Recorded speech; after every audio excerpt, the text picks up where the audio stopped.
Bismillahirrahmanirrahim. Assalamualaikum warahmatullahi wabarakatuh.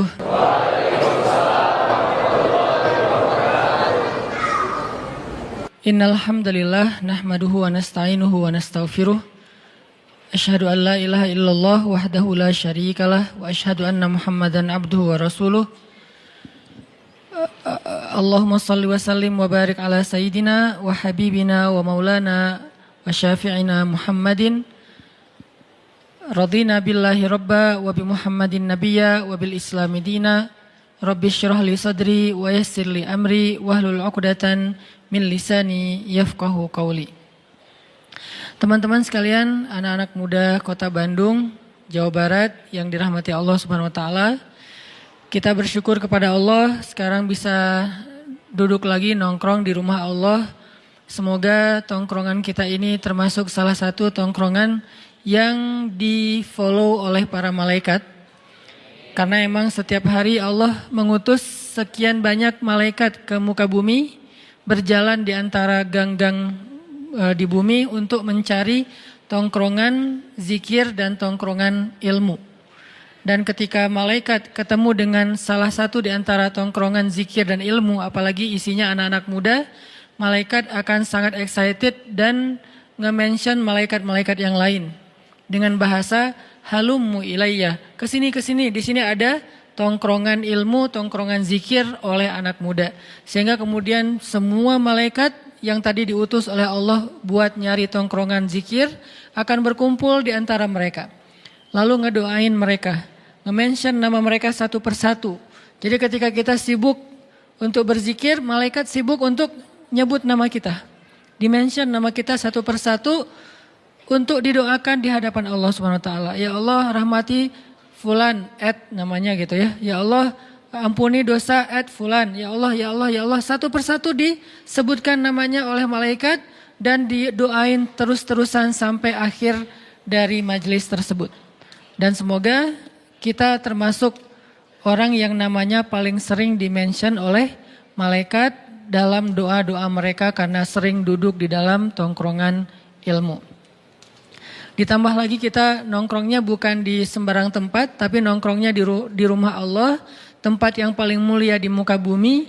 Sehingga siapa yang paling sering nongkrong di rumah Allah untuk mencari ilmu, maka dia yang paling besar harapannya untuk dimudahkan Allah nongkrong di dalam surga Allah Subhanahu wa taala. Malam ini kita akan melanjutkan pembahasan ayat-ayat Al-Quran yang berkaitan dengan harapan atau bahasa Arabnya roja, bahasa Inggrisnya hope, atau kalau kita berdoa itu disebut dengan munajat. Berdoa itu disebut dengan munajat, curhat, apalagi berharap, kemudian yang paling standar itu berdoa kepada Allah. Nah, kita akan bahas tentang ini. Tapi sebelum kita membahas tentang ini, coba teman-teman buka Al-Quran, surat Al-Qasas. Kita akan coba lihat tentang pentingnya berharap kepada Allah Subhanahu wa taala dalam kisah Nabi Musa alaihissalam. Surat Al-Qasas itu surat 28, dimulai dari ayat 14. Surat Al-Qasas surat 28 dimulai dari ayat 14.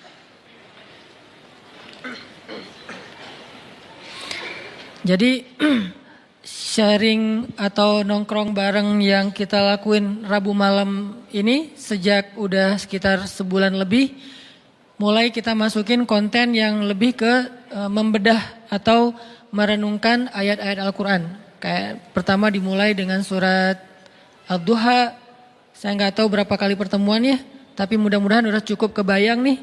Kemudian dilanjutkan dengan surat Al-Insyirah atau Asy-Syarah, yang juga mudah-mudahan jadi kayak motivasi buat kita supaya berlapang dada. Nah, malam ini kita akan coba bedah satu paragraf dari surat Al-Qasas, surat 28 ayat 14. Sebetulnya ayatnya sampai ayat 28 ya, satu lembar.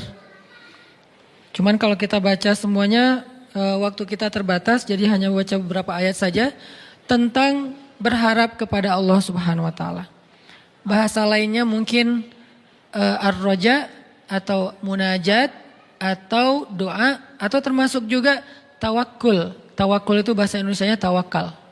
Orang Arab nyebutnya tawakul, tapi kita nyebutnya tawakal. Kalau tawakal itu lebih ke kata kerja, tapi kalau tawakul itu udah menjadi sebuah kata sifat.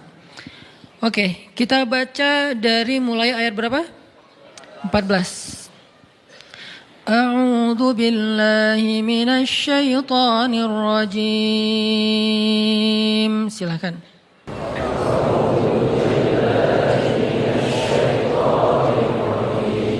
Bismillahirrahmanirrahim.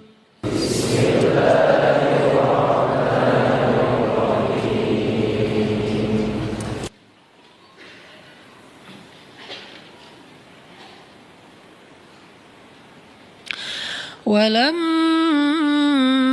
بلغ أشده واستوى آتيناه حكما وعلما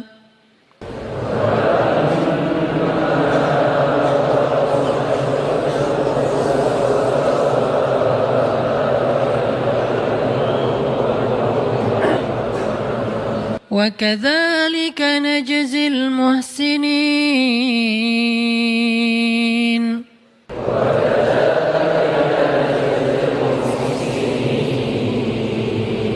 ودخل المدينة على حين غفلة من أهلها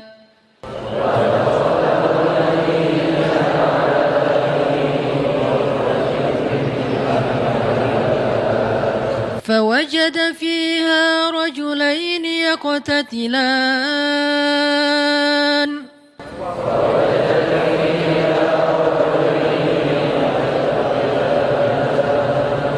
هذا من شيعته وهذا من عدوه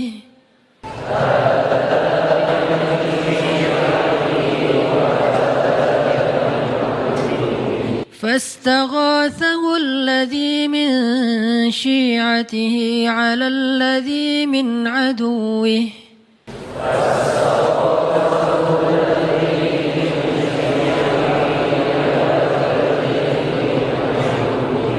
فوكزه موسى فقضى عليه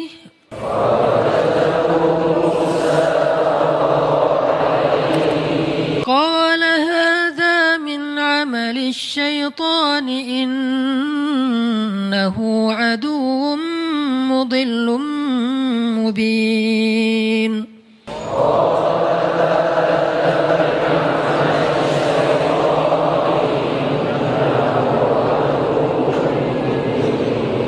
قال رب إني ظلمت نفسي فاغفر لي فغفر له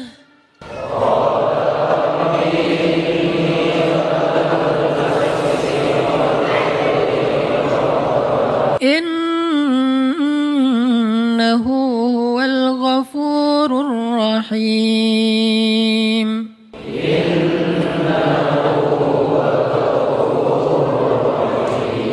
قال رب بما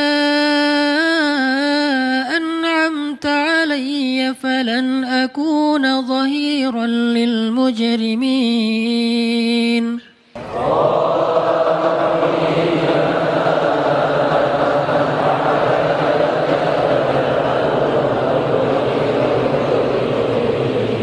فأصبح في المدينة خائفا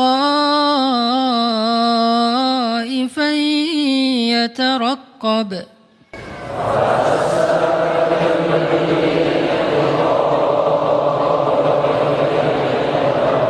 فإذا الذي استنصره بالأمس يستصرخه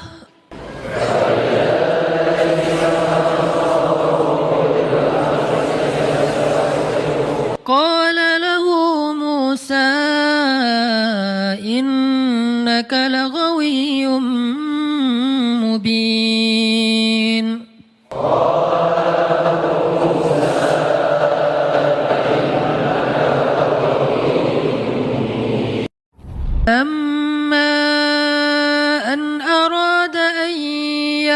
فوحش بالذي هو عدو لهما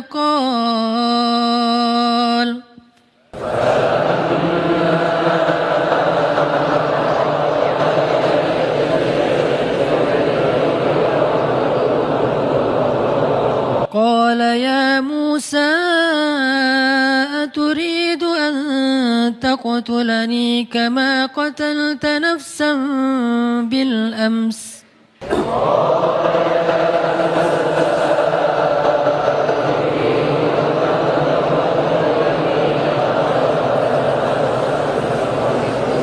إن تريد إلا أن تكون جبارا في الأرض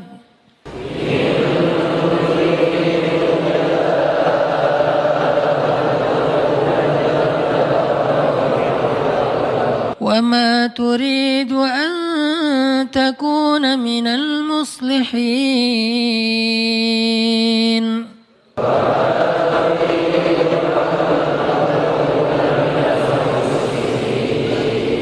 وجاء رجل من أقصى المدينة يسعى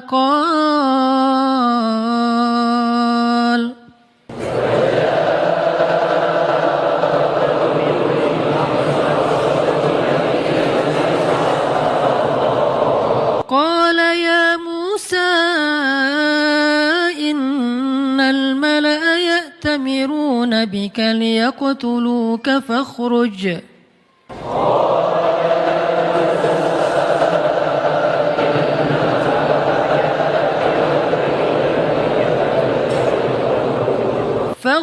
إني لك من الناصحين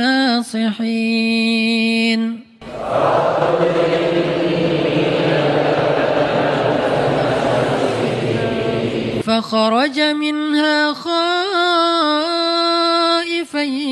يترقب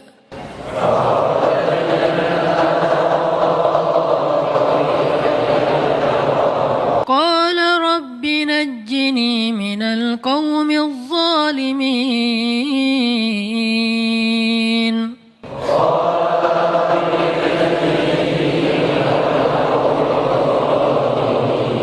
ولما توجه تلقاء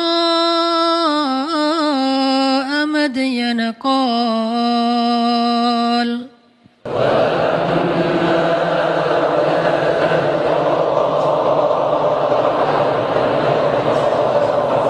قال عسى ربي أن يهديني سواء السبيل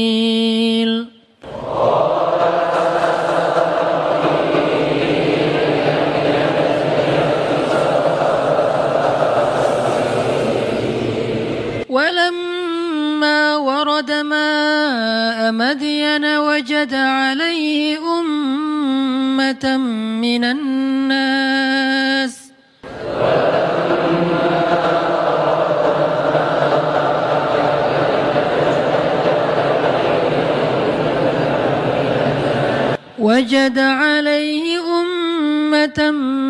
الناس يسقون ووجد من دونهم امرأتين تذودان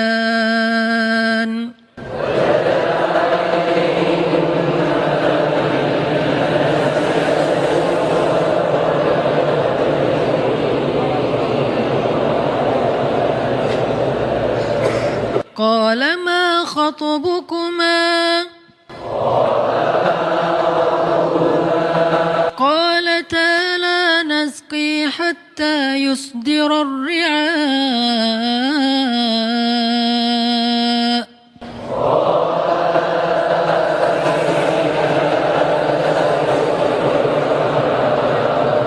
وأبونا شيخ كبير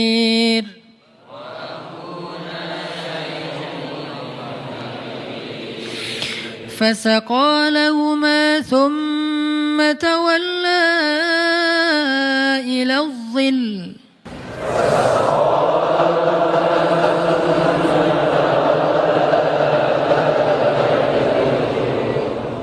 فقال رب إني لما أنزلت إلي من خير فقير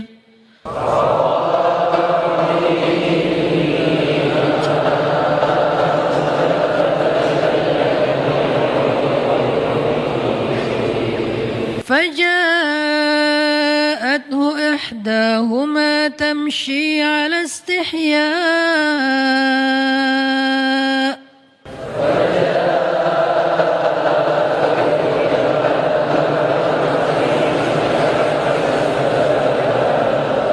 قالت إن أبي يدعوك ليجزيك أجر ما سقيت لنا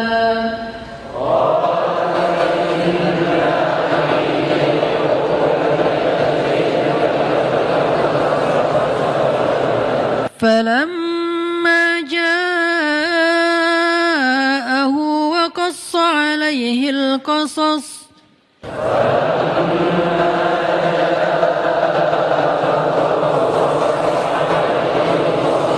قال لا تخف نجوت من القوم الظالمين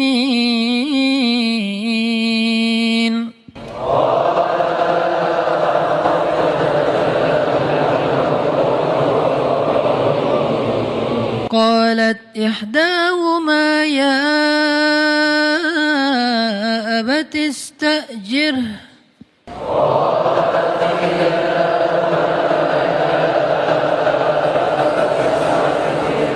إن خير من استأجرت القوي الأمين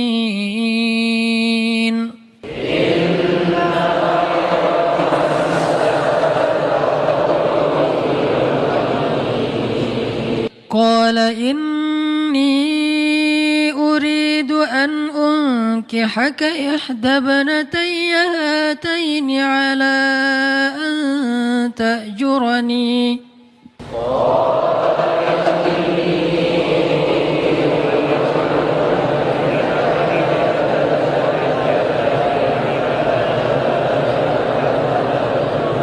على أن تأجرني 8 حجج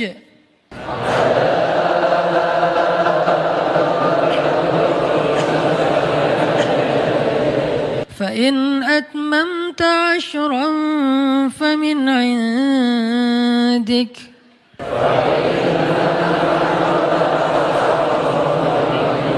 وما أريد أن أشق عليك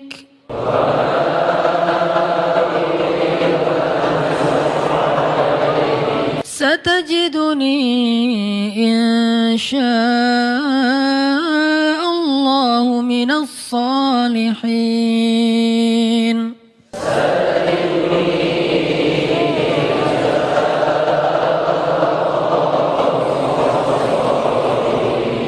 قال ذلك بيني وبينك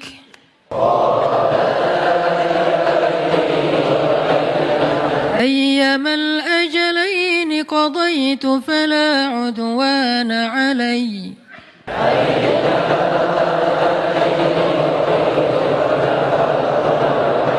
والله على ما نقول وكيل.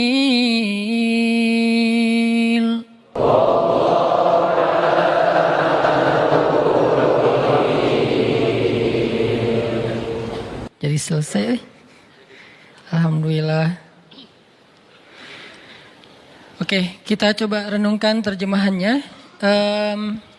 Challenge-nya buat teman-teman adalah menemukan dari paragraf ini berapa kalimat Musa berdoa atau berapa kali Musa berdoa. Saya bacain dulu terjemahannya. Dan setelah dia atau Musa dewasa dan sempurna akalnya, kami anugerahkan kepadanya hikmah kenabian dan pengetahuan. Dan demikianlah kami memberi balasan kepada orang-orang yang berbuat kebaikan. Dia Musa masuk ke dalam kota Memphis, atau kalau sekarang itu dekat dengan Kairo. dulu namanya Memphis, sekarang namanya Kairo atau Giza. Dia masuk ke kota Memphis ketika penduduknya sedang lengah, bukan lengah sebetulnya, sedang istirahat. Maka dia mendapati di dalam kota itu 2 orang laki-laki sedang bertengkar. Yang seorang dari golongannya yaitu Bani Israel dan seorang lagi dari pihak musuhnya. Jadi yang satu Habib, yang satu lagi McGregor. Kurang lebih lah ya, boleh-boleh lah ya. Orang yang dari golongannya meminta pertolongan kepadanya. Nah, ini agak kurang nih sih. Orang yang dari golongannya, siapa golongannya? Orang Bani Israel ya, meminta pertolongan kepada Musa untuk mengalahkan orang yang dari pihak musuhnya. Lalu Musa bukan meninju, mendorong. Kalau meninju wajar kalau dia terbunuh. Ini hanya mendorong, makanya Musa kaget. Dan matilah musuhnya itu tiba-tiba. Dia Musa berkata, ini bukan perbuatanku, ini perbuatan setan. Sungguh setan itu adalah musuh yang jelas dan menyesatkan. Maksudnya pas Musa ngedorong itu setan ikut-ikutan gitu. Jadi double-double. Akhirnya orangnya mati. Musa berdoa, ya Tuhanku, sesungguhnya aku telah menzalimi diriku sendiri, maka ampunilah aku. Maka Allah mengampuninya, sesungguhnya Allah dialah yang maha pengampun lagi maha penyayang. Dia Musa berkata, ya Tuhanku, demi nikmat yang telah engkau anugerahkan kepadaku, maka aku tidak akan menjadi penolong bagi orang-orang yang berdosa lagi. Maksudnya, dia udah gak mau lagi nolongin orang-orang yang kayak gitu. Karena itu dia Musa menjadi ketakutan berada di dalam kota itu sambil menunggu-nunggu akibat perbuatannya. Tiba-tiba orang yang kemarin meminta pertolongan berteriak lagi meminta tolong kepadanya. Musa berkata kepada dia, engkau sungguh orang yang nyata-nyata tersesat. Ini terjemahannya, engkau sungguh itu bahasa kita apa? Bener ya gitu. Kamu tuh emang orangnya aneh, nah, gitu maksudnya. Bukan engkau sungguh orang yang nyata-nyata tersesat. Bener ya, kamu tuh aneh banget ya. Dari kemarin bertengkar awalnya gitu kan ya. Nah ini nih bahasanya kurang lebih kayak gitu. Kenapa dari kemarin kamu gelut terus sama orang lain gitu. Maka ketika dia hendak memukul dengan keras orang yang menjadi musuh mereka berdua, musuhnya berkata, Musa, apakah kamu bermaksud pengen mau membunuhku sebagaimana kemarin engkau membunuh seseorang? Engkau hanya bermaksud menjadi orang yang berbuat sewenang-wenang di negeri ini dan engkau tidak bermaksud menjadi salah seorang dari orang-orang yang mengadakan perdamaian. Dan seorang laki-laki datang bergegas dari ujung kota seraya berkata, wahai Musa, sesungguhnya para pejabat negeri sedang berunding tentang hukuman atas kasusmu membunuh mereka. Hukuman atasmu untuk membunuhmu. Maka keluarlah dari kota ini. Sungguh aku orang yang memberi nasihat kepadamu dengan jujur. Maka keluarlah Musa dari kota itu. Kota apa? Memphis, Kairo. Maka keluarlah Musa dari kota itu dengan rasa takut. Waspada kalau ada yang menyusul atau mencarinya, menangkapnya. Dia berdoa, ya Tuhanku, selamatkanlah aku dari orang-orang yang zalim itu. Dan ketika dia menuju ke arah negeri Madian itu sekarang Yordania, dia berdoa lagi, mudah-mudahan Tuhanku memimpin aku ke jalan yang benar. Lalu ketika dia sampai di sumber air negeri Madian atau Yordania, dia menjumpai di sana sekumpulan orang yang sedang memberi minuman ternak mereka. Dan dia juga melihat di belakang orang banyak itu 2 perempuan yang sedang menambat ternak mereka atau mengantri. Dia Musa bertanya, apa maksudmu dengan berbuat begitu? Bukan, apa masalah kalian? Gitu maksudnya. Kedua perempuan itu menjawab, kami tidak dapat memberi minuman ternak sebelum penggembala-penggembala lelaki itu memulangkan ternak mereka. Sedangkan ayah kami adalah seorang laki-laki tua yang sudah lanjut usia. Maka Musa pun memberi minuman ternak kedua perempuan itu. Kemudian dia kembali ke tempat yang teduh lalu berdoa, ya Tuhanku, sesungguhnya aku sangat memerlukan sesuatu kebaikan makanan yang engkau anugerahkan kepadaku. Kemudian datanglah kepada Musa salah seorang dari kedua perempuan tadi berjalan dalam keadaan malu-malu. Dia berkata, ayahku ingin mengundangmu ke rumah dan memberi balasan sebagai imbalan atas kebaikanmu memberi minuman ternak kami tadi. Kemudian Musa pun mendatangi ayahnya dan dia menceritakan kepadanya kisah tentang dirinya. Laki-laki tersebut berkata, janganlah engkau takut, sekarang engkau telah selamat dari orang-orang yang berbuat zalim itu. Dan salah seorang dari kedua perempuan itu berkata kepada ayah mereka, "Wahai ayah, jadikanlah dia sebagai pekerja di rumah kita. Sesungguhnya orang yang paling baik yang engkau ambil sebagai pekerja adalah orang yang kuat dan dapat dipercaya." Tiba-tiba ayahnya berkata kepada Musa, "Sesungguhnya aku bermaksud ingin menikahkan engkau dengan salah seorang dari kedua putriku, dengan ketentuan bahwa engkau bekerja kepadaku selama 8 tahun. Dan jika engkau sempurnakan 10 tahun, maka itu adalah tambahan darimu, tambahan kebaikan. Dan aku tidak ingin memberatkan engkau. Insya Allah engkau akan mendapatiku termasuk orang yang menepati janji." Musa menjawab, "Itu adalah perjanjian antara aku dengan engkau. Yang mana saja dari kedua waktu yang ditentukan itu telah aku sempurnakan, maka tidak ada lagi tambahan tuntutan atas diriku, dan Allah menjadi saksi atas apa yang kita ucapkan." Inilah terjemahan dari paragraf tadi. Insya Allah nanti kita bedah, kita bahas setelah selesai sholat isya. Barakallah. Malam ini kita akan coba bedah kisah Nabi Musa alaihissalam di episode, sebutlah episode kedua, masa Nabi Musa usia remaja. Oke teman-teman, bismillahirrahmanirrahim. Kita lanjutkan pembahasan surat yang tadi kita baca. Tadinya pengen baca cuman setengah tapi keenakan karena emang sifat dari Al-Quran itu kan sebetulnya kalau kata Utsman bin Affan, kalau hati kalian, bukan gak enak juga nerjemahinnya. Kalau bahasa aslinya tuh kalau hati kalian bersih, maka kalian tidak akan pernah merasa bosan terhadap Al-Quran. Kalau saya sih bukan karena hati bersih, karena pengen bersihin hati. Jadi merasa kayak butuh baca lebih banyak, dan salah satu surat yang buat saya sih paling favorit itu selalu surat-surat atau ayat-ayat tentang kisah ya. Jadi kalau baca ayat kisah tuh rasanya kayak nonton film. Apalagi kisah para anbiya. Kebayang langsung imajinasi kolosalnya, imajinasi adegan-adegan dramatisnya. Itu langsung kayak nonton film terus kayak ngenikmati banget alur-alurnya. Nah ini termasuk surat ataupun kisah tentang Nabi Musa alaihissalam. Teman-teman kalau perhatiin kisah Nabi Musa di Al-Quran itu agak acak memang. Kayak misalnya kisah pertama tentang Nabi Musa di Al-Quran itu surat apa? Al-Baqarah. Karena di Al-Baqarah itu kan langsung masuk cerita Bani Israel ya. Setelah cerita tentang Nabi Adam, langsung Musa Bani Israel dengan Bani Israelnya. Nah, justru di Al-Baqarah itu kisah kisah Musa lebih ke episode ke berapa? Udah bukan di awal-awal itu. Episode ketika Musa udah keluar dari Mesir. Justru cerita di Al-Baqarah itu ketika Musa sudah keluar dari Mesir. Kalau yang di awal-awal justru di Al-Qasas. Al-Qasas yang awalnya Musa kecil. Musa baru lahir, dihanyutkan ke Sungai Nil. Kemudian nanti episode keduanya yang tadi kita baca, Musa remaja. Dengan kasus, salah satu klimaksnya di episode itu adalah Musa, apa? Klimaksnya? Musa menikah. Itu klimaksnya. Dan itu penting ya.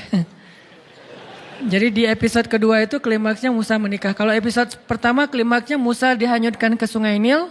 Kalau yang kedua klimaksnya Musa menikah. Nanti ketiga ada di surat Toha. Ketika Musa udah nikah dan pengen balik ke Mesir ya. Terus di tengah jalan dapat wahyu untuk berdakwah kepada Firaun. Allah tunjukin beberapa bukti kekuasaan Allah. Klimaksnya adalah ketemu Firaun.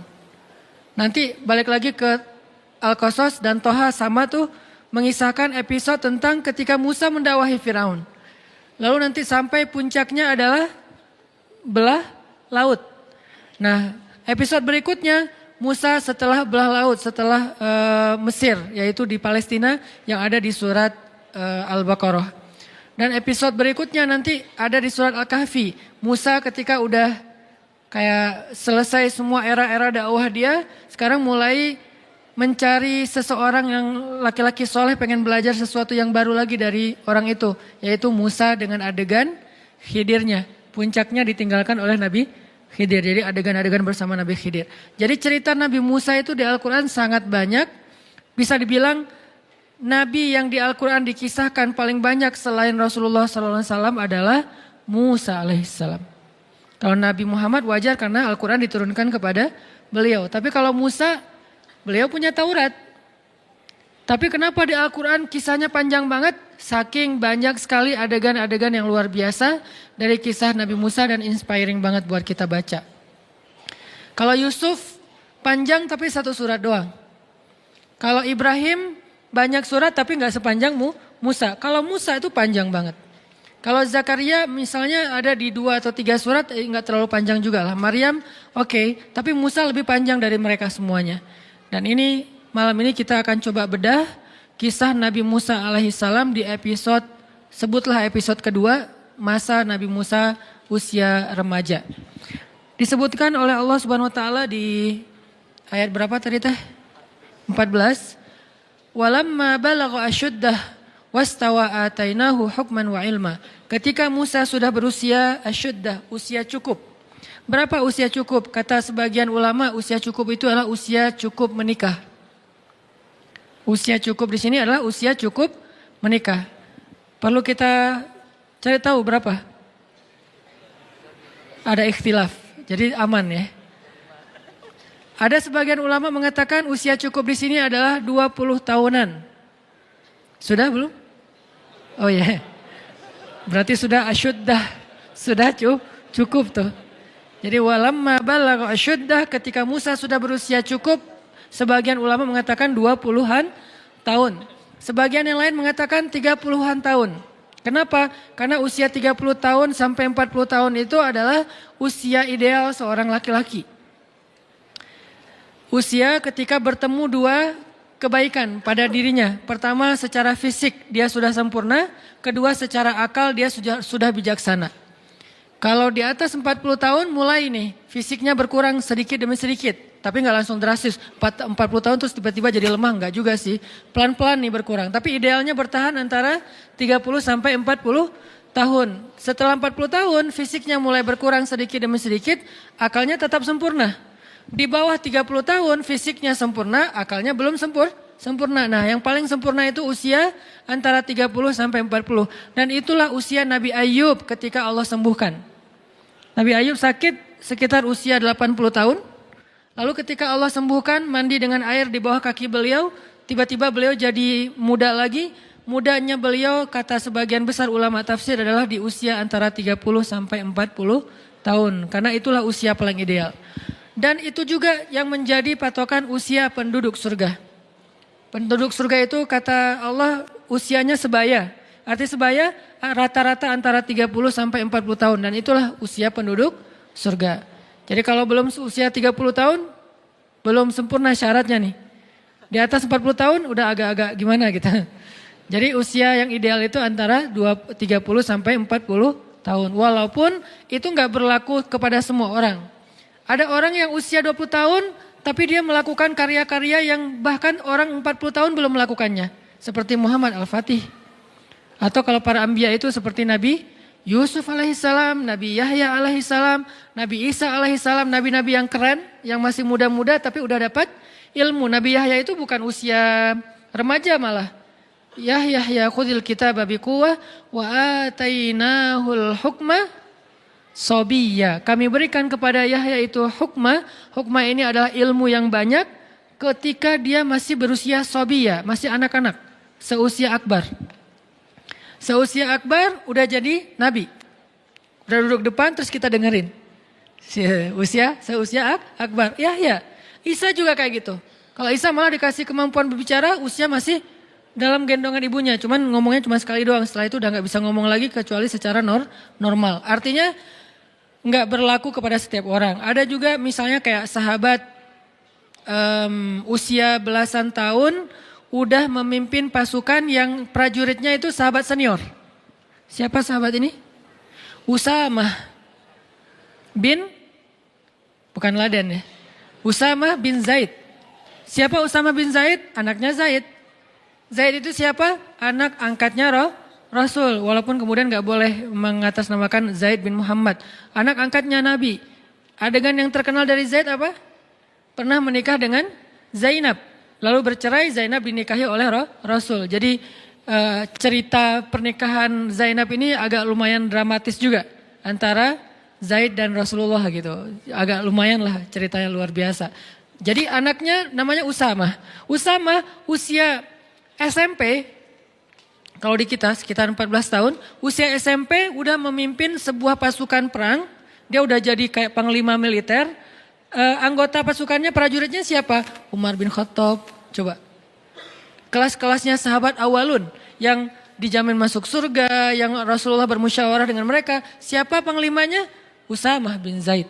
Itu usianya belum asyuddah, tapi secara mentalnya, keilmuannya, kebijaksanaannya, bahkan mungkin fisiknya udah sempurna. Artinya angka di dalam Al-Quran dan hadis jangan dijadikan sebagai patokan persis. Sehingga nanti kita kayak mempermasalahkan angka, misalnya 55 kilo. Permasalahan kan enggak gitu sih. 55 kilo itu adalah gambaran ideal. Orang tergantung dengan berat tubuh. Ada yang berat tubuh dan tinggi tubuhnya. Kalau tinggi tertentu 55 jadi enggak ideal. Mungkin idealnya adalah 60. Dengan tinggi tertentu mungkin idealnya adalah 30. Anak kecil misalnya gitu. Jadi kalau 55 berarti obesitas buat anak kecil misalnya kan ya. Artinya angka 55 di situ itu angka moral of the story-nya adalah jaga penampilan, jaga tubuh kita, dan itu bukan soal berapa kilonya, tapi soal menariknya di depan suami. Begitu juga tentang cerita 1000 bulan.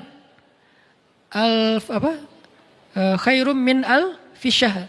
Lebih baik daripada 1000 bulan. 1000 bulan di sini artinya bukan dihitung 1000 bagi 12. Berarti 80-an tahun sekian. Enggak kayak gitu bahasa Arab. Bahasa Arab kaidahnya ketika nyebut angka bisa bermakna persis angka itu, juga bisa bermakna kiasan. Artinya banyak. Jadi 1000 bulan artinya lebih daripada seumur hidup kita, karena usia kita kan rata-rata antara 60 sampai 80 tahun ya. Berarti khairum min alfi syahr, lebih baik daripada 1000 bulan, artinya lebih baik daripada kita beribadah seumur hidup kita. Itu maksud dari istilah-istilah angka di Al-Qur'an, di hadis, dalam budaya bahasa Arab. Jadi kita tahu dulu culture dari budaya itu. Kayak Nabi mengatakan misalnya lebih baik daripada beribadah di Masjid Nabawi 60 tahun. Jangan dihitung 60 tahun persis, sekian bulan, sekian hari, bukan. Artinya seumur hidup kita tinggal di Masjid Nabawi itu masih kalah pahalanya dengan kalau kita berdakwah di jalan Allah Subhanahu wa taala. Artinya pahala dakwah itu luar biasa. 1 jam saja berdakwah lebih utama daripada beritikaf di Masjid Nabawi di Raudhah selama 60 tahun. 1 jam saja berdakwah. Kenapa? Karena 1 jam berdakwah itu ketika yang dengarnya sekian ribu orang, lalu mereka hijrah, sadar, beramal soleh, maka semua pahala amal soleh mereka itu ditransfer untuk orang yang mendakwahi mereka. 1 orang kah Ustaz? Tergantung. Kalau yang berdakwah itu cuma sendiri berarti cuma dapat 1 orang. Tapi kalau dakwahnya adalah sebuah jamaah, organisasi, berarti semua dapat sih yang sama. Sebutlah misalnya kayak di Bandung, kalau saya pribadi ada pemuda hijrah. Apakah pemuda hijrah itu hanya Ustaz Hanan? Enggak. Pemuda hijrah itu ada Buni dengan teman-teman di dalam, ada yang MC-nya, ada operatornya, ada admin untuk sosial medianya, ada bagian kreatifnya, ada segala macam IO-nya. Semua yang terlibat dalam dakwah pemuda hijrah, lalu orang kemudian mendengar dakwah pemuda hijrah itu sekian juta orang, mereka semuanya mendapatkan pahala yang sama persis, bukan dibagi rata.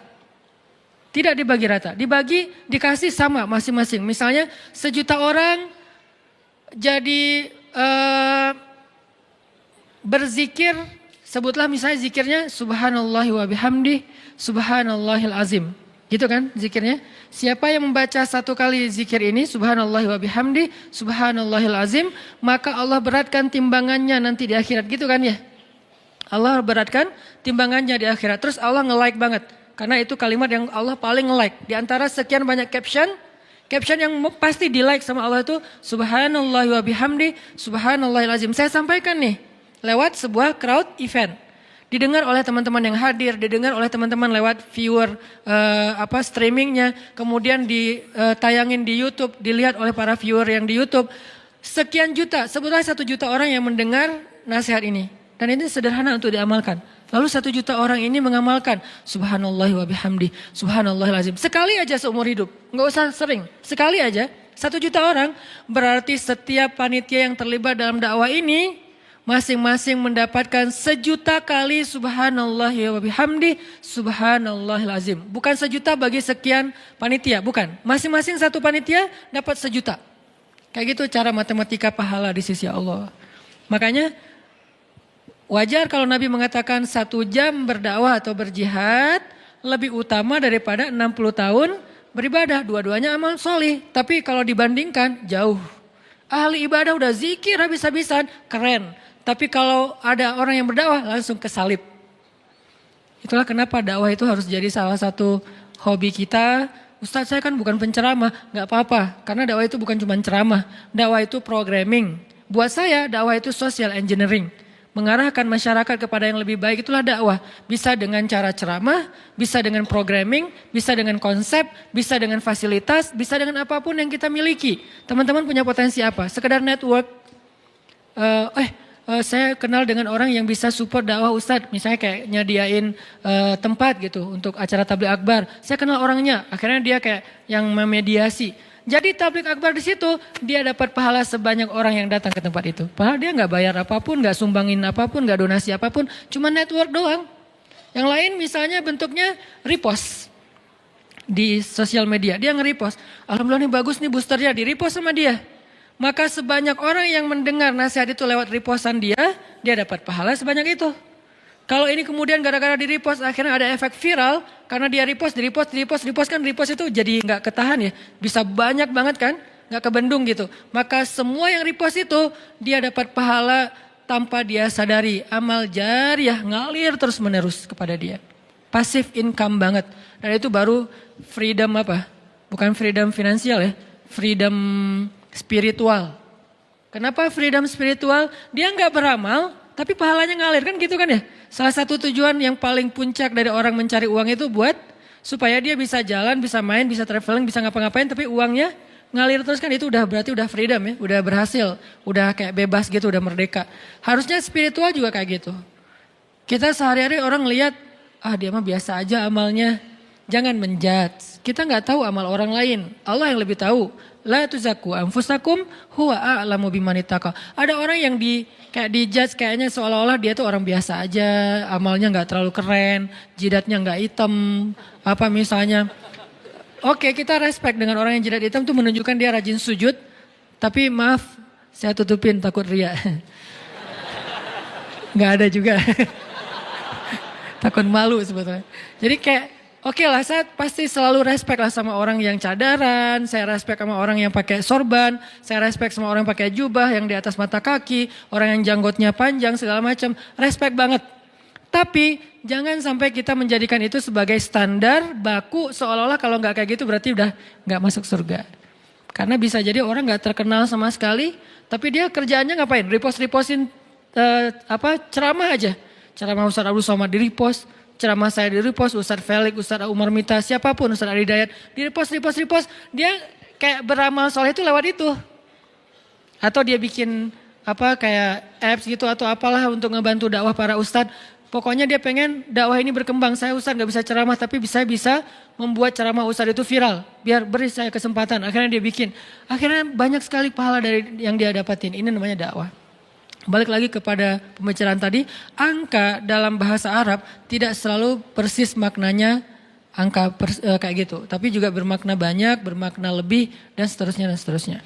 Nah Musa ketika usianya sekitar 20 atau 30 tahun, tapi saya lebih condong dengan pendapat ulama yang mengatakan 20 tahun. Karena nanti dia masih ada masa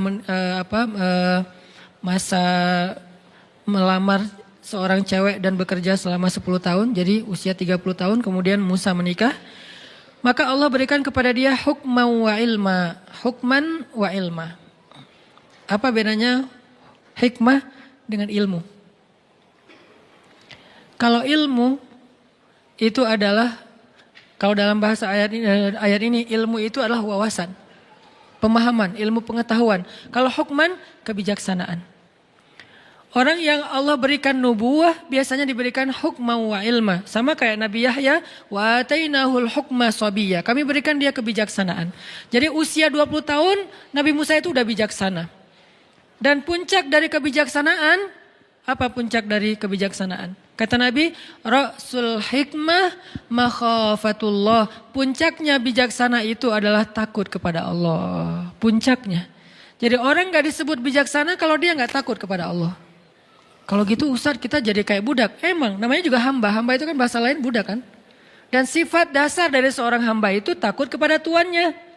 Dan kalau dia udah takut kepada tuannya, dengan rasa takut itulah dia menjaga diri dari berbuat dosa, mengecewakan, membuat tuannya marah. Dan itulah puncak dari kebijaksanaan. Sehingga kata Allah, innama yakhsyallaha min ibadihil ulama. Sesungguhnya yang takut kepada Allah di antara hambanya adalah orang yang berilmu.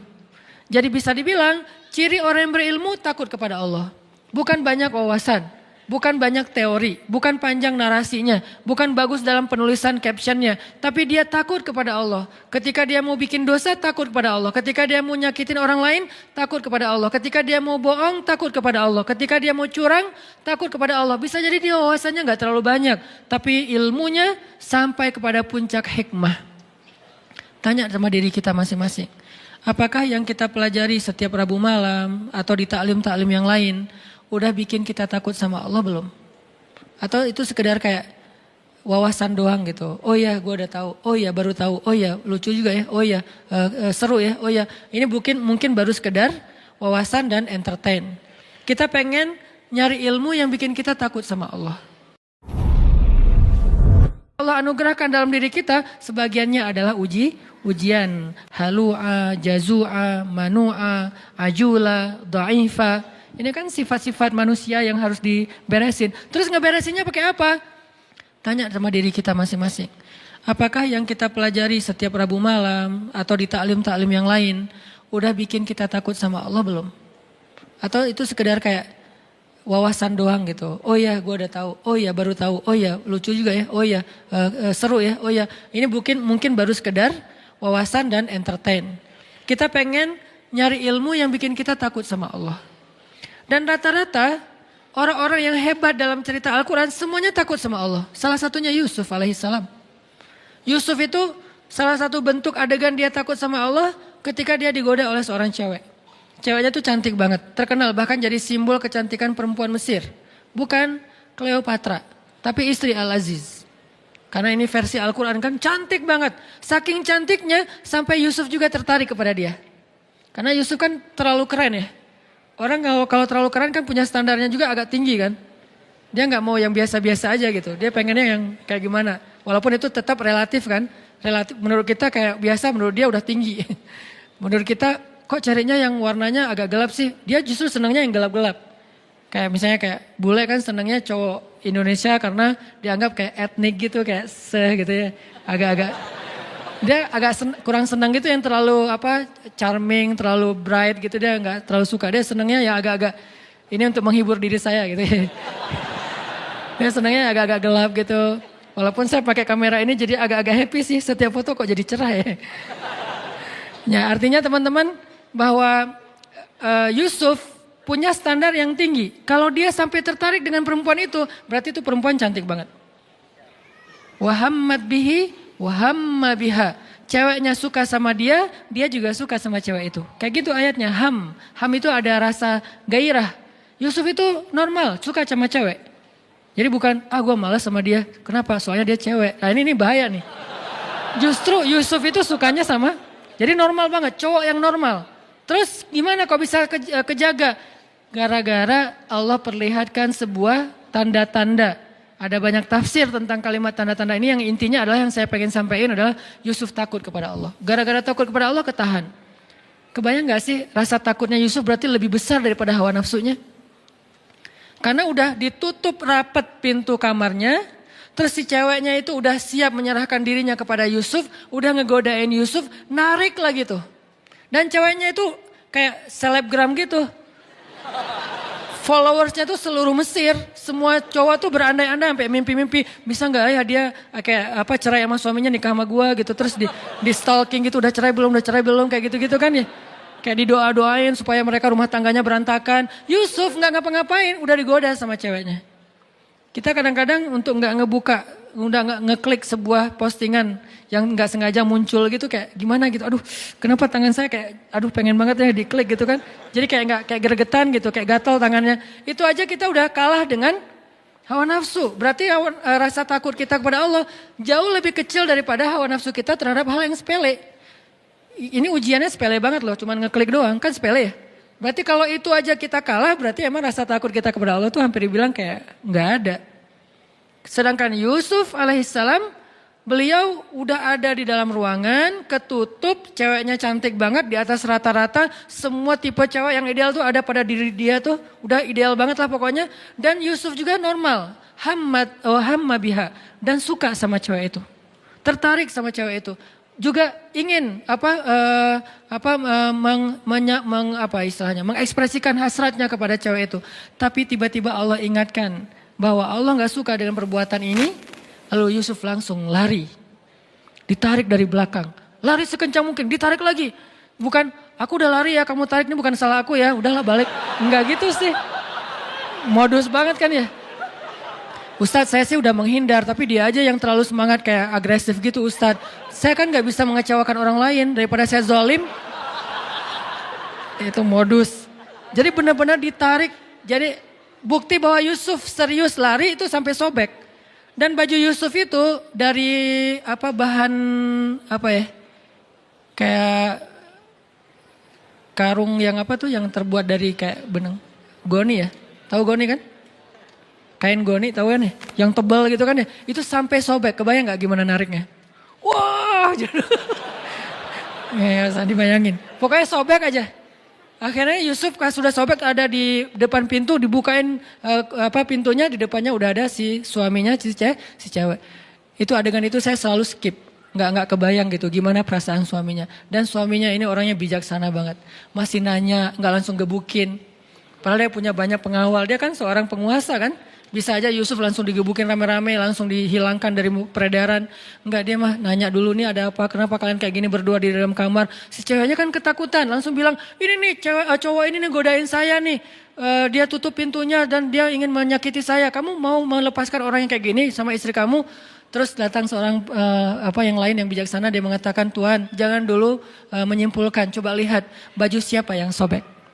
Kalau baju Yusuf yang sobek di depan, berarti Yusuf memaksa cewek ini untuk melakukan perbuatan dosa. Sehingga cewek ini meronta-ronta sobek di depan.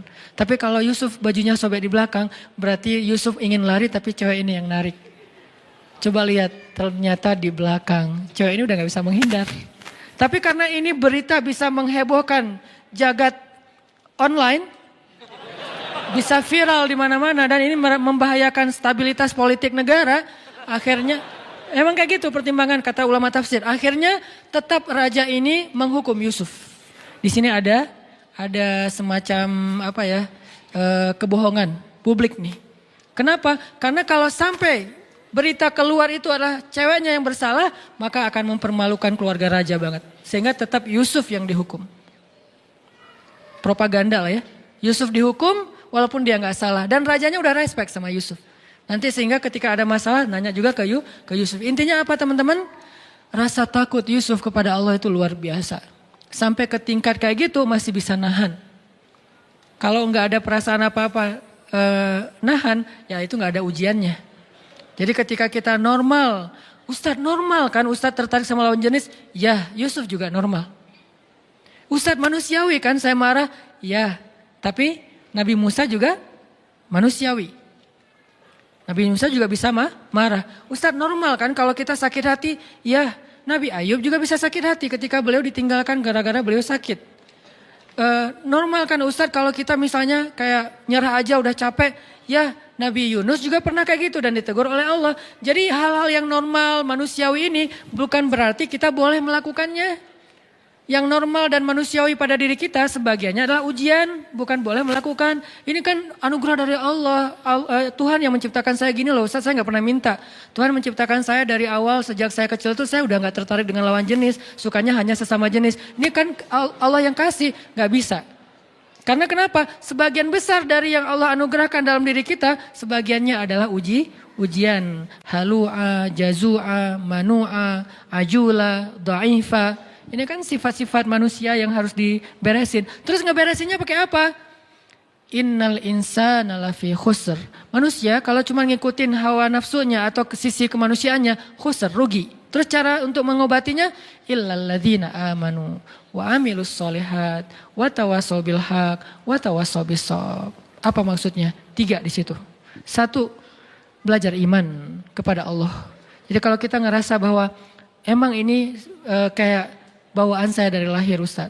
Emang ini penyakit saya, Ustaz. Emang ini manusiawi, Ustaz. Tapi saya tahu ini salah. Ini ujian dari Allah untuk saya nih. Dan saya pengen hidup saya jihad melawan ini aja deh. Orang lain mungkin amalnya tahajud. Orang lain mungkin amalnya sholat duha. Orang lain mungkin amalnya sedekah. Kalau saya amalnya lawan hawa nafsu. Dan bukankah Nabi mengatakan melawan hawa nafsu itu jihad yang besar? Hawa nafsunya apa? Macam-macam. Hawa nafsu terhadap lawan jenis. Hawa nafsu terhadap sesama jenis. Sama hawa nafsunya. Lawan jenis nafsu, sesejenis juga nafsu. Cuma agak-agak sedikit gimana gitu. Tapi sama-sama hawa. Sama-sama ham. Rasa yang gairah. Gairah itu bahasa Arab.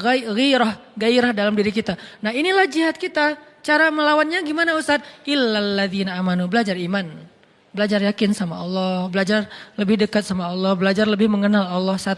Kedua, wa amilus solihat. Sibukkan diri kita dengan hal-hal yang positif. Ke masjid, taklim, belajar ngafal Quran, belajar ini, belajar itu. Yang positif-positif lah, membantu orang lain. Yang buat kita tersibukkan dengan hal-hal yang produktif, bermanfaat, positif gitu. Atau bahkan mungkin semangat untuk mencari bikin usaha, bisnis yang penting positif, produktif.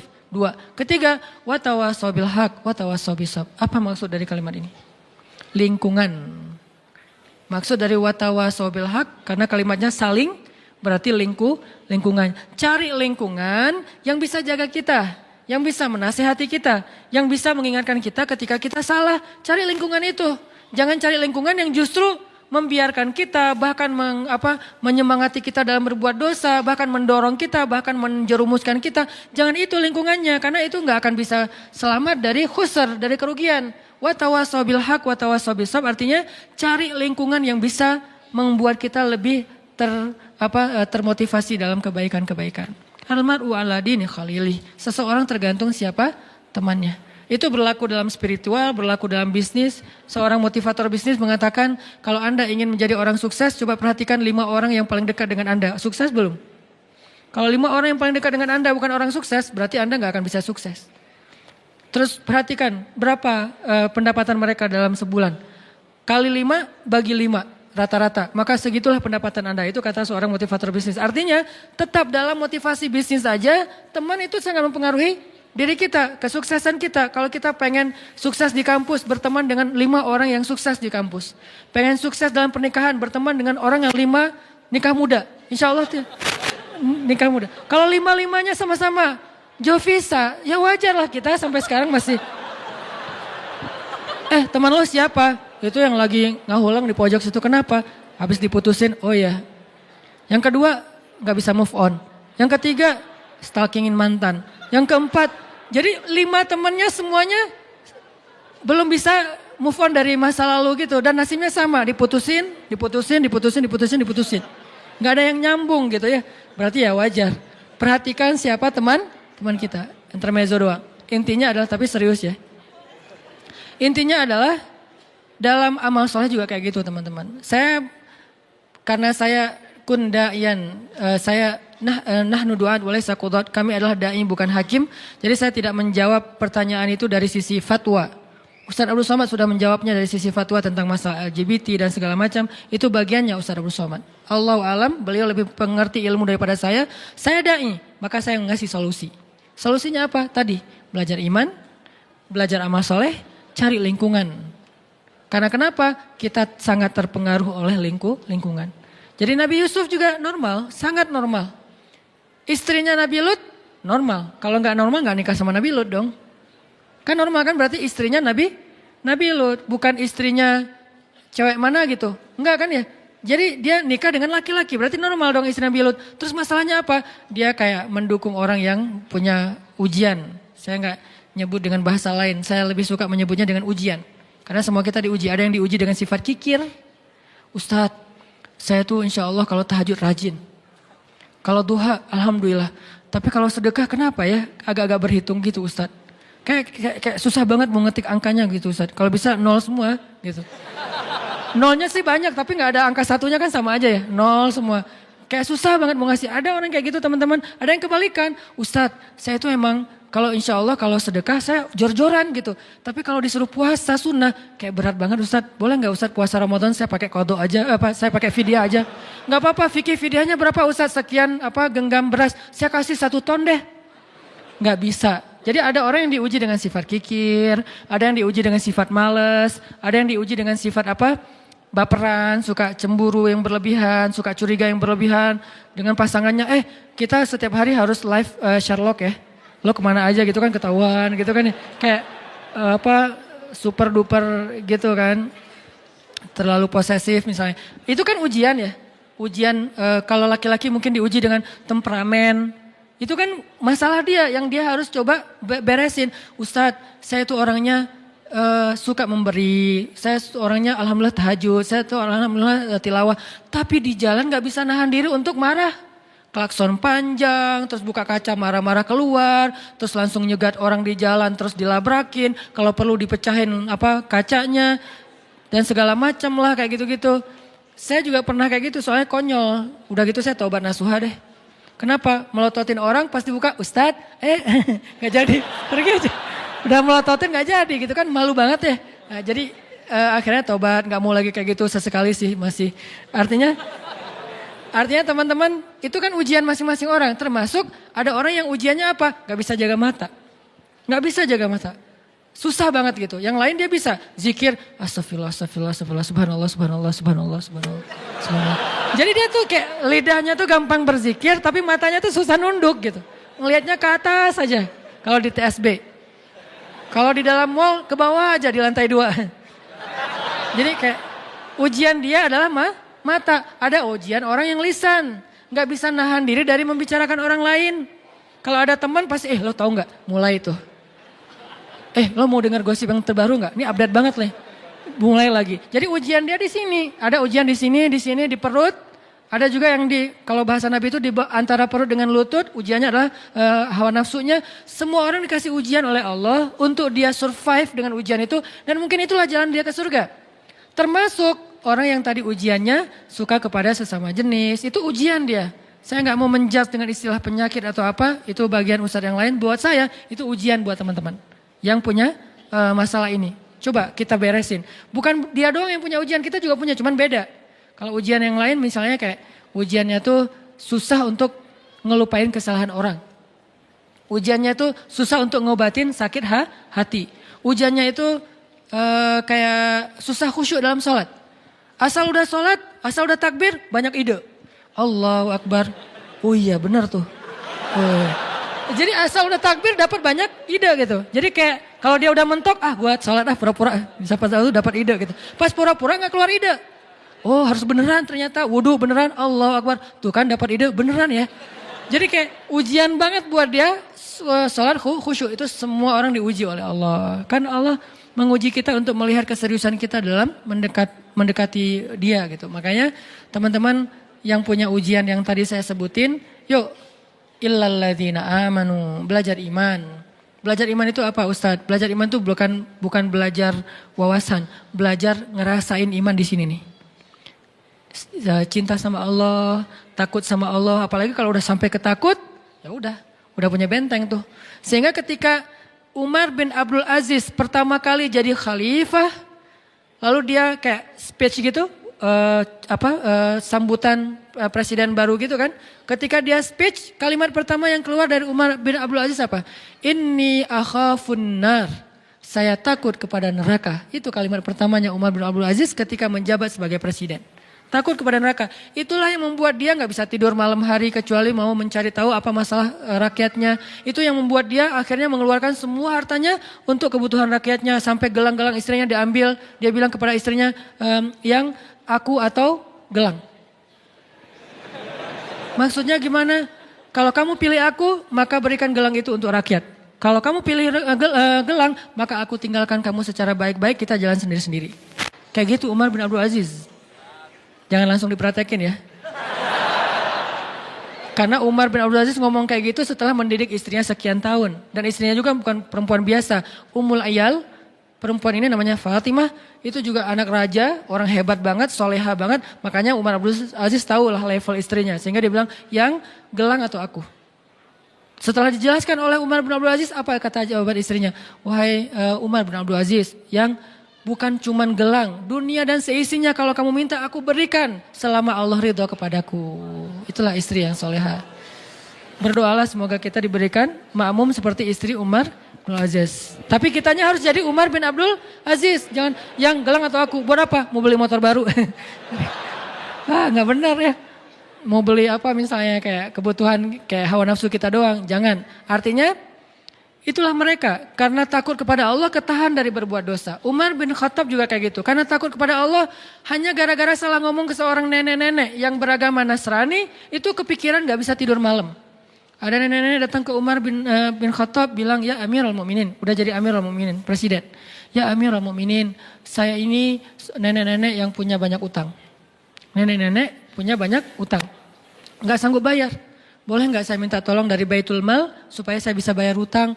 Buat apa hutangnya nek kok banyak banget? Nenek kolektor barang-barang antik. Bukan. Saya itu hutang karena gak punya keluarga yang menafkahi saya. Sehingga saya berhutang udah numpuk sekarang. Angkanya sih gak gede. Cuman buat seorang nenek-nenek yang gak punya pekerjaan besar. Akhirnya Umar mengambil dari Baitul Mal dibayarin hutangnya. Gak sengaja Umar ngelihat nenek-nenek ini pakai kalung salib. Umar baru tahu ternyata dia Nasrani bukan Muslim. Akhirnya Umar nanya gini, nenek udah ngeliat kan Islam kayak gimana? Ya gimana menurut nenek? Islam agama yang luar biasa. Kamu adalah seorang pemimpin yang adil. Saya respect banget dengan agama kamu. Nek, kenapa nenek gak masuk Islam? Ngomong gitu. Ya saya udah tua, udah gak sanggup mikir yang kayak gitu-gitu terlalu berat buat saya. Buat dia tuh ideologi itu berat.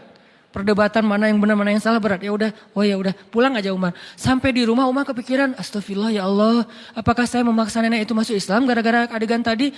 Gimana nih kalau gitu memaksa berarti saya udah melanggar ayat la ikraha fiddin. Tidak boleh memaksa dalam urusan agama. Astagfirullah ya Allah, maafin saya nggak ada maksud, nggak sengaja. Lama dia kepikiran, malam nggak bisa tidur, bolak-balik nggak bisa tidur. Sampai ditanya sama istrinya Umar, Atika, ya Umar kenapa kamu nggak bisa tidur? Ya Allah ampuni saya. Dia nggak mau ngomong sama istrinya semalaman. Kenapa? Takut sama Allah. Besok dia datang kepada seorang sahabat yang paling bijaksana. Ali bin Abi Thalib. Ali itu paling bijaksana, luar biasa ilmunya. Ya Abul Hasan panggilannya. Ali gimana nih?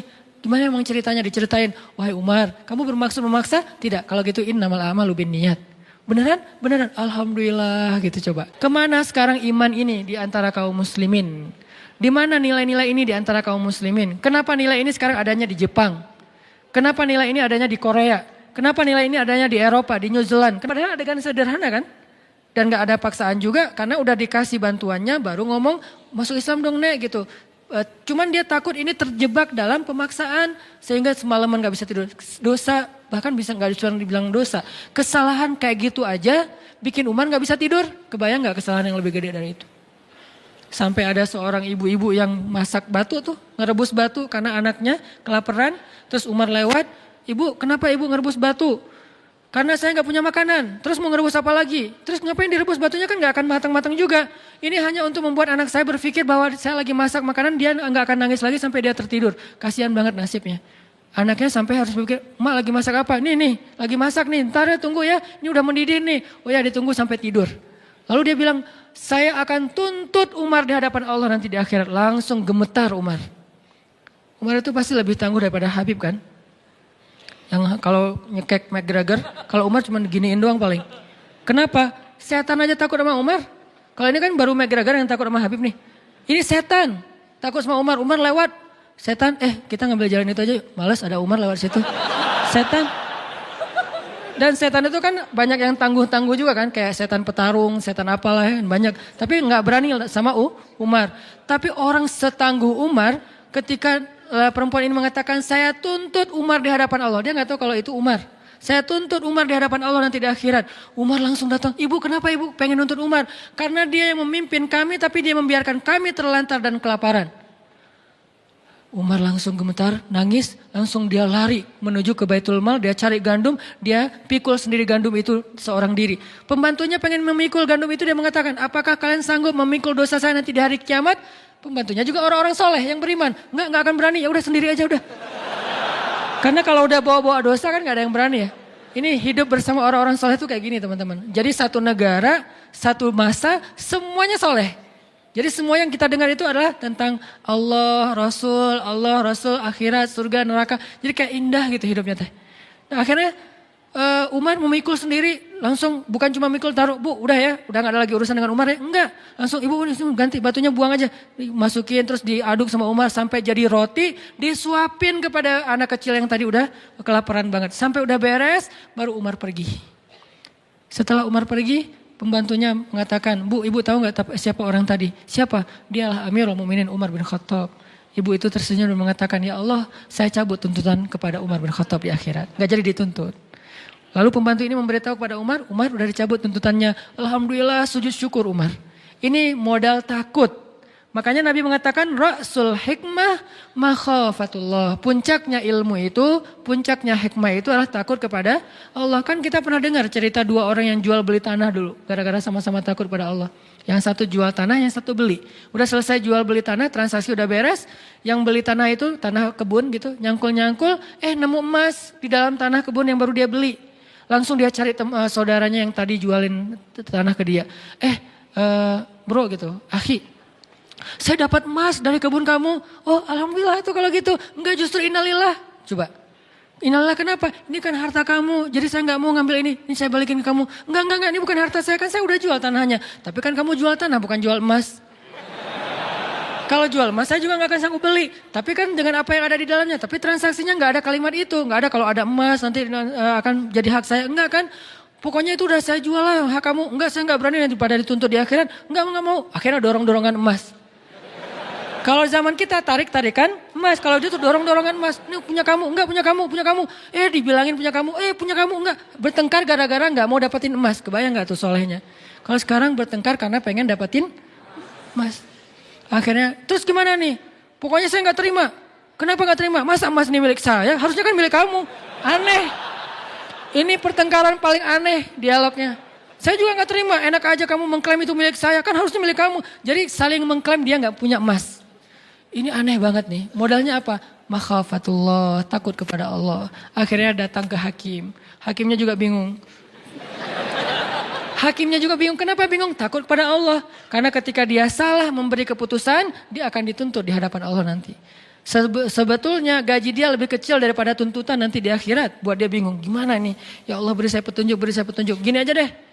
Kamu punya anak? Punya. Laki perempuan, laki. Kamu punya anak, laki perempuan. Oh ya udah, kalau laki-laki nggak bisa. Laki perempuan oke ya, nikahin anak kalian, kasih emas ini sebagai mahar. Gimana bro? Ya terserah anaknya juga sih. Ya udah kita tanya ke anaknya. Pas tanya ke anaknya, ya aku sih terserah ayah. Udah beres. Akhirnya menikahlah putra dan putri dari dua orang ini yang bersengketa. Dan emas ini menjadikan modal pernikahan mereka. Masya Allah, makhafatullah. Kemana sekarang iman ini di antara kaum muslimin? Di mana nilai-nilai ini di antara kaum muslimin? Kenapa nilai ini sekarang adanya di Jepang? Kenapa nilai ini adanya di Korea? Kenapa nilai ini adanya di Eropa, di New Zealand? Kenapa bukan di Saudi Arabia, di Mesir, di Timur Tengah, di Indonesia yang negara dengan mayoritas kaum muslimin? Kemana semua teks-teks mulia yang luar biasa dalam Islam? Karena kita hanya menjadikannya wawasan, bukan iman.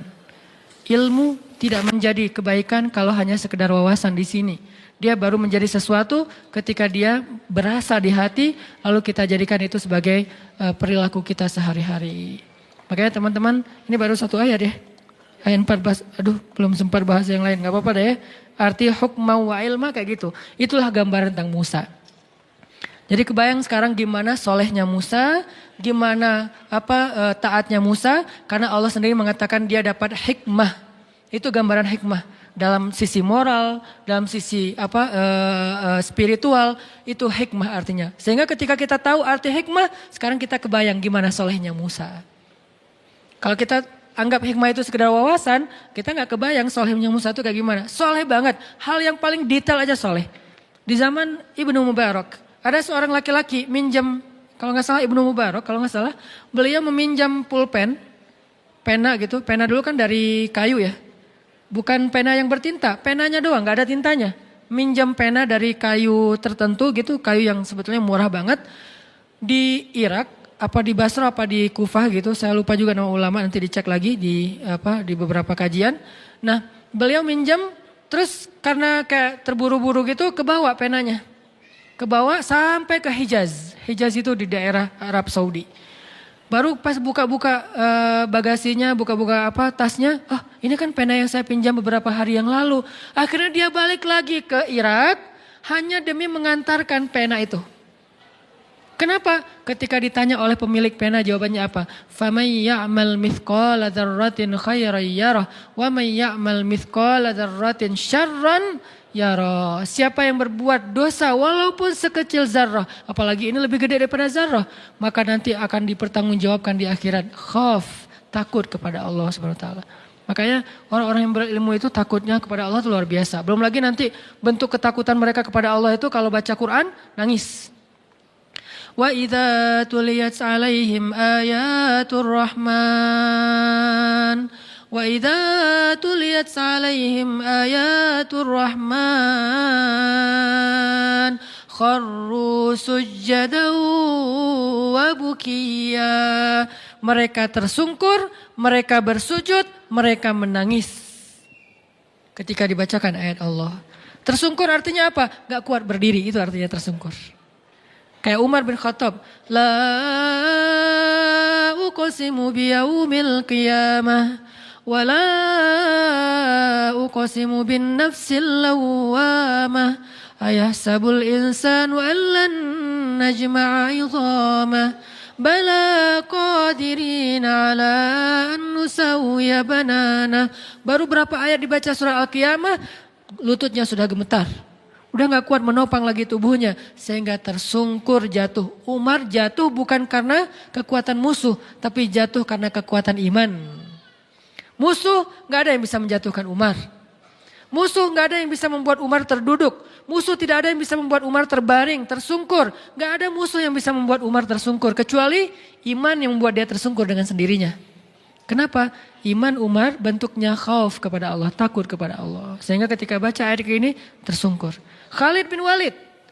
Siapa yang gak kenal dengan nama besar ini? Khalid bin Walid sampai mengatakan, Nabi bilang apa? Hampir tidak ada perempuan yang bisa melahirkan anak seperti Khalid. Hampir tidak ada perempuan yang bisa melahirkan anak seperti Khalid. Saking kerennya Khalid, jadi susah perempuan bisa ngelahirin anak sekualitas Khalid. Fisiknya, fatonah itu briliannya dalam urusan strategi militer. Dan belum pernah dia duel, kalah itu belum pernah. Dan di tangannya udah belasan pedang patah dalam duel-duel kayak gladiator gitu. Itu Khalid banget. Dan dia saking hebatnya Khalid, kalau teman-teman mau tahu sehebat apa Khalid, lihat pasukannya. Karena pasukan yang hebat gak mau dipimpin oleh pemimpin yang biasa. Pasukannya itu Musanna, Sa'ad bin Abi Waqqas, Ikrimah. Banyak nama-nama besar dari pasukannya. Saya banyak baca nama tokoh-tokoh hebat dalam Islam. Pasukannya, 1000 pasukannya, satu orang saja bisa mengalahkan 1000 musuh. Satu laki-laki yang sebanding dengan 1000 musuh. Musanna tidak akan kalah satu pasukan yang di dalamnya ada Musanna.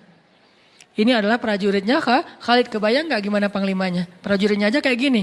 Nah Khalid yang luar biasa dahsyatnya ketika baca surat Al-Muddathir sampai tentang ayat bapaknya yaitu Walid Al-Mughirah. Bapaknya kan gak masuk Islam dan meninggal dalam keadaan kufur. Dan sampai Allah menyebutkan neraka untuk Walid di dalam Al-Quran surah Al-Muddathir, neraka Sakar gitu. Khalid ketika membaca neraka Sakar yang disebutkan untuk ayahnya menangis 3 hari 3 malam. Kenapa dia menangiskan? Ayahnya yang masuk neraka. Saking takutnya dia, ya Allah, kalau saya gak dapat hidayah, hampir saya mengikuti ayah saya. Seandainya saya keras kepala mau mengikuti semua nasihat dari ayah saya, bagaimana seandainya ayat ini menyebutkan tentang saya, ya Allah. Saking takut dan bahagianya campur aduk, dia menangis 3 hari 3 malam. Karena dia kebayang, dia hampir seperti ayahnya. Karena di antara anak-anaknya Walid, Khalid itu kesayangan ayahnya. Sebagaimana Umar kesayangan juga Ayahnya ini tokoh-tokoh yang kesayangan ayah mereka masing-masing nih. Karena kesayangan ayahnya, dia apet banget sama ayahnya. Kemana ayahnya pergi, dia pergi. Apa yang ayahnya bicarakan, dia bicarakan. Apa yang ayahnya anggap benar, dia anggap benar. Gak pernah berselisih dengan ayahnya kecuali tentang Islam. Gak pernah berselisih dengan ayahnya kecuali tentang Islam. Itu juga setelah ayahnya meninggal, baru dia berselisih. Kebayang kalau ayahnya masih hidup, kemudian mereka meninggalnya bareng, ayahnya dengan Khalid dalam keadaan kufur. Itulah yang membuat Khalid campur aduk antara bahagia dengan takut dengan kalimat sakor tadi itu. 3 hari menangis. Nangis 3 hari, nggak ada hari tanpa menangis. Kenapa nggak diterusin Ustaz nangisnya? Karena setelah 3 hari dia dikasih tugas militer. Udah nggak sempat mikirin nangis, sekarang mikirin ekspansi dakwah. Artinya Khalid ini orang-orang yang takut kepada Allah. Belum lagi nanti nama-nama yang lain. Ketika mereka membaca ayat, membaca hadis atau apa. Jangankan mereka, malaikat aja. Jibril menangis di depan Nabi. Ketemu Nabi matanya bengkak. Ketemu Nabi matanya merah. Nabi nanya, "Mabik ya Jibril, malham." Jibril, kenapa kamu? Ada masalah apa? Kenapa kamu sedih wahai Jibril? Apa kata Jibril? Ya Rasulullah, setiap kali saya mengingat penciptaan neraka, saya nggak bisa berhenti menangis. Ini namanya hikmah. Kebayang nggak Musanya gimana? Kalau Allah mengatakan Musa itu sudah dapat hikmah, berarti seperti itulah gambaran kesolehan Musa di usia masih 20-an tahun. Jadi teman-teman, saya sangat yakin sebagian besar nabi, bisa dibilang 95% lebih dari para nabi itu, semuanya anak muda. Semuanya cerita anak muda, bukan cerita orang tua. Kita mungkin lebih kenal dengan cerita Nabi Ibrahim ketika udah dewasa. Tapi kita tahukah Nabi Ibrahim ketika dimasukkan ke dalam api itu anak muda? Ketika beliau menghancurkan berhala itu anak muda? Ketika kemudian beliau hijrah dari Irak ke Palestina itu anak muda? Belum lagi kisah nanti nabi-nabi yang lain termasuk Ayub alaihissalam juga anak muda. Mereka semua adalah nabi-nabi muda. Sehingga ketika kita bicara tentang iman, kita bicara tentang hamasah, semangat, kita bicara tentang ketaatan, itu bukan bicara tentang orang tua sebetulnya, bicara tentang anak muda. Karena semua itu adanya pada anak muda. Maka kalau kita cinta kepada Musa, kalau kita ngefans sama Musa, belajarlah dari Musa di ayat 14, usia 20 udah punya hikmah. Dan salah satu di antara hikmah, takut kepada Allah Subhanahu Wa Taala. Justru di usia itu, kalau kita nggak takut kepada Allah, potensi kita berbuat dosa lebih besar daripada orang tua. Ya, jadi mungkin malam ini ayat 14 aja dulu ya. Insya Allah pada kesempatan lain kita kembangkan lagi. Namanya juga bedah. Bukan tilawah lagi, tapi tadabur. Jadi nggak usah terburu-buru, tapi mudah-mudahan kita dapat banyak ilmu, hikmah dari apa yang kita bahas, terutama dari sosok Nabi Musa alaihissalam. Salah satu nabi yang saya ngefans berat, sehingga sering saya cerita-cerita kan. Selalu cerita Musa kecil, Musa dewasa, Musa remaja. Karena emang buat saya sih Musa itu salah satu nabi yang paling keren lah di antara para nabi, walaupun semuanya keren-keren. Mudah-mudahan kita bisa mengamalkan apa yang kita dengar.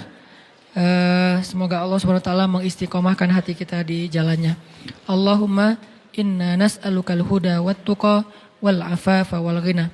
Allahumma a'inna ala dzikrika wa syukrika wa husna ibadatik. Terima kasih buat teman-teman semuanya. Barakallah. Billahi taufiq wal hidayah. Wassalamualaikum warahmatullahi wabarakatuh.